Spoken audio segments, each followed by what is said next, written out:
L'histoire du peuple juif vous intéresse? Retrouvez Liana Gurfinkel dans Un jour notre histoire sur Studio Kalita. C'est tous les matins pour découvrir ensemble les événements et les personnages qui ont fait notre histoire.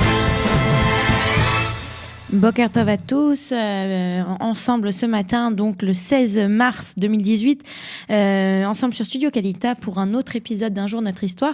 Et aujourd'hui, eh bien, je vous emmène en Angleterre pour une histoire assez triste qui s'est déroulée un vendredi 16 mars, donc exactement comme à la date d'aujourd'hui, à la seule différence que nous sommes au XIIe siècle, à la fin du XIIe siècle, en 1190. C'est du massacre des Juifs de York dont j'aimerais vous parler ce matin. Alors, il faut repartir un petit peu en arrière. Au Moyen-Âge, on a une communauté juive florissante dans la ville de York. La ville de York se trouve au nord de l'Angleterre. On a cette communauté juive, elle travaille particulièrement dans le domaine du change d'argent et de l'usure, comme beaucoup de juifs à cette époque-là dans le monde chrétien, on leur interdit de faire d'autres métiers. Et ce système financier permet en fait à ces juifs de prêter de l'argent à la population, et en particulier à l'aristocratie. L'aristocratie, plus elle emprunte de l'argent auprès de ces juifs, plus le roi s'enrichit, puisque le roi a une taxe sur ses prêts d'argent, et donc le roi ne fait que de s'enrichir. Et il faut savoir qu'à cette époque-là, en Angleterre, et peut-être vous vous souvenez, vous aviez appris à l'école l'histoire de la Grande Charte, la Magna Carta, puisqu'il y avait des rivalités entre l'aristocratie de l'époque et le roi d'Angleterre.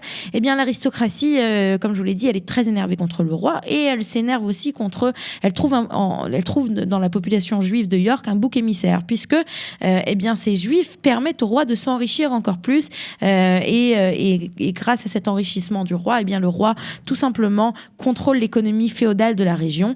Et donc, comme je vous l'ai dit, la population anglaise de l'époque a une haine profonde envers ces juifs.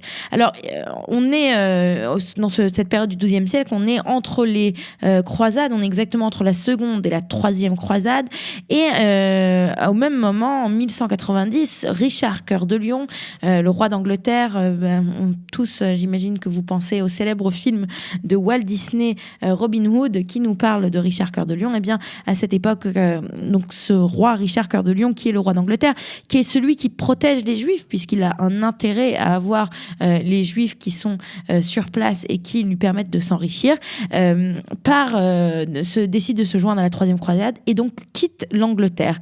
Et c'est ainsi que le Shabbat précédent Pessah, donc le Shabbat Agadol de 1190, nous sommes le 16 mars, donc à la même date qu'aujourd'hui, c'est le vendredi 16 mars, il va y avoir une foule qui va être dirigée par des curés et des nobles, qui va commencer à s'en prendre aux juifs et à leurs biens. Alors, les nombreux juifs de la ville décident, dirigés par leur Rav, qui est un disciple de Rabbi Tab, qui s'appelle Rabbi Yom Tov de Joigny, vont se réfugier dans le château de York, puisqu'ils pensent qu'étant dans ce château qui appartient un petit peu au royaume, donc au roi, ils vont pouvoir être protégés. Ils vont d'ailleurs solliciter l'aide du chef du district, et on leur dit que oui, on va les protéger, mais seulement peu de temps. Alors rapidement, le chef du district, lui, décide de céder à la pression des chrétiens, et les chrétiens d'abord entrent et pillent tout à fait les propriétés juives, et à ce nouveau, après que la population, que cette foule ait pillé les juifs, ils se rassemblent à nouveau autour de la forteresse et la siègent, et on leur dit vous devez choisir entre la conversion et la mort, et à ce moment-là ils se posent la question de quoi faire. Alors on ne sait pas exactement ce qui a été dit, mais il semblerait, la tradition raconte que Rabbi Yom Tov de Joigny va s'adresser à sa communauté, dont il a été nommé il n'y a pas longtemps, et il leur rappelle qu'ils sont face à une situation de ce qu'on appelle de Kiddush Hashem, donc de sanctification du nom divin, c'est-à-dire qu'on leur demande de se convertir, et ils peuvent décider de ne pas se convertir et de mourir pour la sanctification du nom divin. Il fait un long discours et à la fin de son discours, eh bien, les Juifs barricadés, la majorité vont accepter. Ceux qui ne sont pas d'accord sont autorisés, bien entendu, à sortir. Et ceux qui restent dans la tour, eh bien, incendient cette tour, donc se suicident collectivement afin d'échapper à cette conversion forcée. Et il faut savoir que les quelques Juifs qui réussissent à s'échapper, eux, vont être assassinés par la foule déchaînée. On parle de 150 Juifs qui vont périr dans ce pogrom et les survivants, eux, seront vendus comme esclaves sur les marchés des villes à proximité. Il faut savoir aussi que à la suite du massacre, William Longchamp, qui est le représentant du royaume en l'absence de Richard Cœur de Lion, va imposer de lourdes amendes aux citoyens importants de York, puisqu'il va considérer qu'on a fait une grande insulte à la couronne. Ce massacre est très connu, mais pourtant les Juifs vont continuer à vivre dans la région. Ce n'est seulement qu'en 1290, au moment de l'expulsion des Juifs d'Angleterre, que à ce moment-là, eh bien, les Juifs ne reviendront pas jusqu'au XVIIe siècle sur l'île anglaise. Alors, juste pour un dernier petit détail, il faut savoir qu'il y a une coutume qui existe jusqu'aujourd'hui et que auxquelles de nombreuses personnes font attention.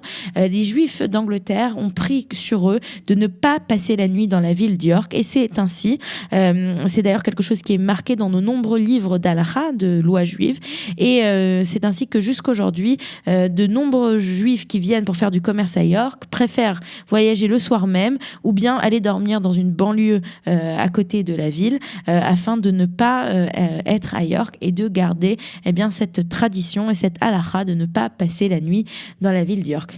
Voilà, alors c'était cette histoire un petit peu tragique que je voulais vous raconter ce matin. Je vous souhaite à tous un Shabbat Shalom et on se retrouve, si Dieu veut, dimanche matin pour un nouvel épisode d'Un jour, notre histoire. Vous aimez l'histoire juive ? Retrouvez Liana Gurfinkel dans Un jour, notre histoire sur Studio Kalita. C'est tous les matins pour découvrir ensemble les événements et les personnages qui ont fait notre histoire.